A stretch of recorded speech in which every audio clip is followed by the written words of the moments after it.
Nearly 6 years ago, Chris Peterson left Boise State to take the Washington job, so it seemed befitting that he would have to face his old team in his final game with the Huskies. And of course, he couldn't leave without one last trick play.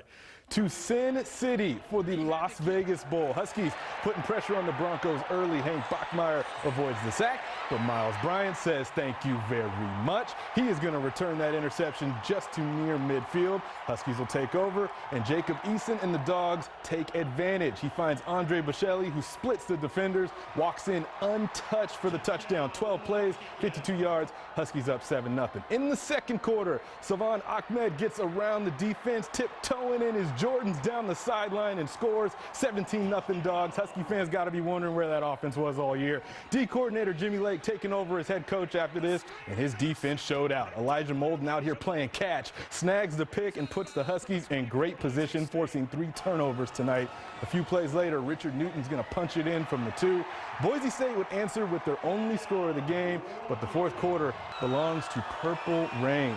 Peterson calls his last trick play with the Huskies. Newton this time showing off his arm, finds Terrell Bynum for the touchdown, then back to Ahmed. A little hezzy, and he's gone. 12 yards for the touchdown. Huskies win easily 38-7. Peterson credits old coordinator Bush Hamden for the trick play. I loved it. It was good.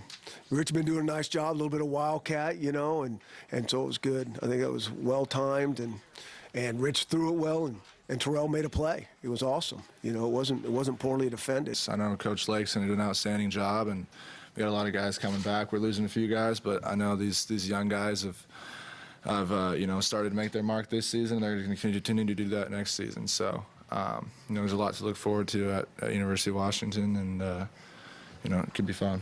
It's a great place. It's a great bowl, 4-0. I need to take some of that luck to the tables tonight, maybe, and see how I do, huh? Probably not. Remember, Peterson, always bet on black. The Seahawks will have someone else starting at left tackle tomorrow. The team ruled Dwayne Brown out with an injury. He's been battling a biceps injury for most of the season, and it must have gotten a little worse. George Fant will likely start in his place against the Cardinals. Tomorrow could be Larry Fitzgerald's final game with the Cardinals and possibly in the NFL. The 36-year-old hasn't said for sure that he's retiring, but he has hinted at it. And Russell Wilson is a big fan of what Fitzgerald means to the league. You know, Larry's been, I mean, an absolute pro. I think he's been the definition of what you want to be and what you want to admire, and the type of players that you want to say, that's my role model. That's Larry Fitzgerald. I remember watching him, you know, come out of Pittsburgh, and I was little, and seeing this guy, I was like, man, this guy's gonna be amazing. And then seeing him, you know, obviously do what he's done for the Arizona Cardinals and just the league and what he represents has been amazing. After Sunday Night Football, be sure to watch the fifth quarter with Paul Sylvie and Hall of Famers Walter Jones and John Clayton. They will break down the game, hear from the stars. That is the fifth quarter after Sunday Night Football on King 5.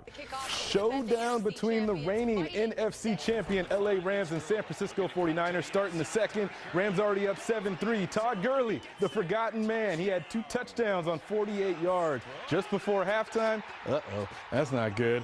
Fred Warner with the pick. My man's got reservations for 6. The Niners are up 24-21 after the break. Third quarter, Eastern Washington stand up. Cooper Kupp with the catch and the score. Rams back on top. And in the final seconds, you know if we're showing you this, it's going to be as good as Robbie Gould. Niners win 34-31, and the Rams will spend the postseason at home. We are not done yet. Coming up after the TV timeout, Gonzaga renews its rivalry with Eastern Washington and could soon find itself atop of the AP poll. That and the Cougs in action after the break. And Woolridge and Timmy 9.8, so essentially. For the 5th time this season, number 1 goes down. Kansas joins the growing list of teams to sniff that top spot, only to get knocked down. The team behind them is the Zags, and their schedule looks pretty good for the rest of the way, starting with a renewed rivalry today with the Eastern Eags. Shante Leggins and the Eags taking on the Zags for the first time since 2011. It was close early. Mason Peatling with a nice cut to the basket, gets the layup, ties the game at 6. From there, it was all Zags. Late first half, Philip Pestrov with the steal. Up, and away, my man. He had 24, Zags up 64-38 at the break. Second half was a lot more of the same. Admon Gilder with the step back, gimme that. He finished with 22. Zags added 30 points from the charity stripe, and they cruised to a 112-77 victory. Cougs in Pullman hosting Dr. Carson Cunningham and the Incarnate World Cardinals. First half, Cougs running. Isaac Bonton behind the back to C.J. Ellaby. Nice. Cougs up 11-2. Then later, Bonton, this time from downtown. He led all Cougs with 19 points and 12 rebounds. In the second half, the Cougs are in complete control. Jeff Pollard is going to go here and knock that in for 3. Cougs held Incarnate Word to just 35% shooting. They win 87-59, improved to 8-4 on the year. Something is brewing over there in Pullman, y'all. And it's not my seat, because it is out of my hands. Tony's having a little chair trouble. We got yeah, this. just Hold fix on. this. Come on, bring it Here. close. Teamwork. There you go. What we gonna Sit do? down. I got it. Okay. Okay. Whew. All right. Light work. You know. Whoa, we got this.